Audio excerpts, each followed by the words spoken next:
ask a bit of a human question. Hmm.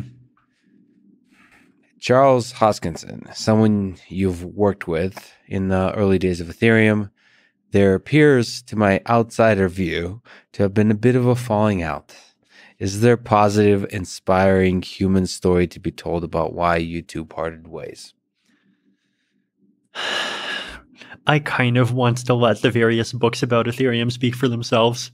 But I feel like, since that time, I think, Charles has clearly, uh, I mean, progressed and matured in a lot of ways. And I mean, people who follow Charles closely have definitely told me that, like 2021 Charles is very different from 2014 Charles. And I'm sure 2021 Vitalik is much different from 2014 Vitalik as well. I'm kind of interested how the 2030 and 2040 Vitalik and Charles look like as well. Oh, interesting. Like the progression of the humans. Is this going to be one of those things where like everyone comes full circle and then 2030 Vitalik and Charles are best friends? Yeah, I mean, not necessarily best friends, but some kind of are able to reminisce in ways that is that puts some of the tension of the past behind. I think such things are possible. I think people definitely, absolutely have a right to, and I think should strive to just constantly change and reinvent themselves. Is there something you could say about your thoughts about the Cardano project that Charles Hoskinson leads? They've worked on some interesting ideas that mirror some of the ideas in Ethereum, proof of stake, working on smart contracts and all those kinds of things. Is there something, again, positive, inspiring that you could say? Are they a competitor? Is it complementary technology? It's and there's definitely interesting ideas in there. I mean, I do think Cardano takes a bit of a different approach than Ethereum in that they really emphasize having these big academic proofs for everything. Whereas Ethereum tends to be more okay with heuristic arguments, and in part because it's just trying to do more faster. But there's definitely very interesting things that come out of IOHK research. So, can you comment on that kind of idea? I, as sort of having a foot in research, enjoy Charles's kind of emphasis on papers and like deep academic rigor. What's the role of deep research rigor in the world of cryptocurrency? Interesting. I'm actually the sort of person who thinks deep rigor is overrated. The reason why I think deep rigor is overrated is because I think like the in terms of like why protocols fail, I think the number of failures that are outside the model is even more important, is like bigger and more important than the failures that are inside the model. Right. So like if you take selfish mining, for example, like that original discovery from 2013 that showed how Bitcoin does, like, even if it has a 50% fault tolerance, assuming everyone's honest, it only has a 0 to 33% fault tolerance depending on your network model if you assume rational actors. And like to me, that was a great example of like an outside the model failure, right? Because traditional consensus research, just up until or before the blockchain days, did not think about like incentivization much, right? Like there was a little bit of thought about incentivization. There's like a couple of papers on the Byzantine altruist rational model, but it wasn't that deep.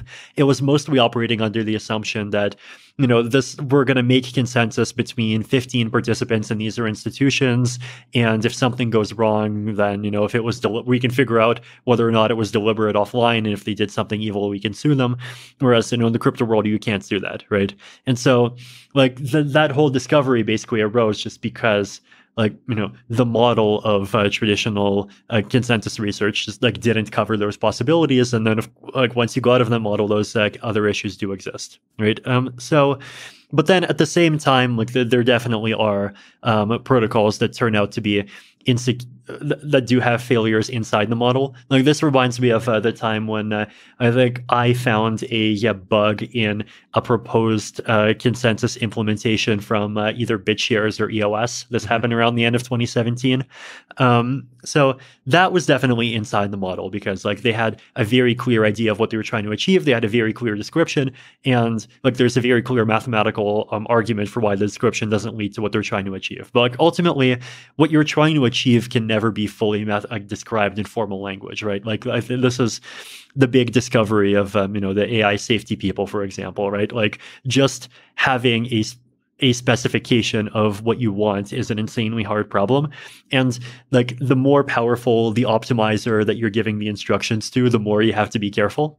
And so, I think there are kind of these two sides. And then the other thing is that a lot of the academic approach ends up like basically optimizing for other people inside of the academic system.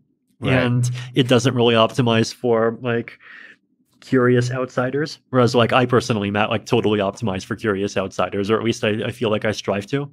So I guess like that's my case for why I like tends to behave in ways that, occasionally traditional academic types criticize as being reckless.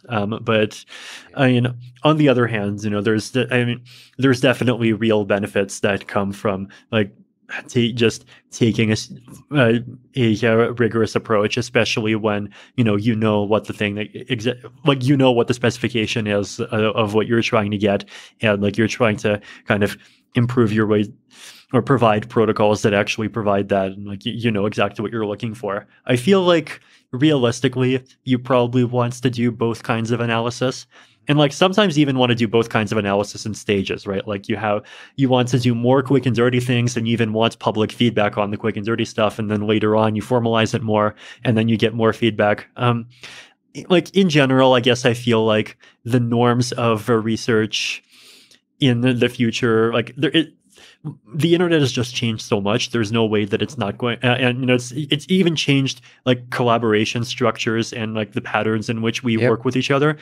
There's no way that the correct structure for collaborative research is the same as what it was 15 years ago. But like, what combination of these existing components and of new ideas it is, like that's something that's totally legitimate to kind of fight it out. And I think it's great that there's different ecosystems that have different attitudes to things. Like I think there's a big possibility that things that the Ethereum ways that the Ethereum ecosystem approaches some problems is totally wrong. And if there's other ecosystems with different principles and they do well, that's something that we can learn from.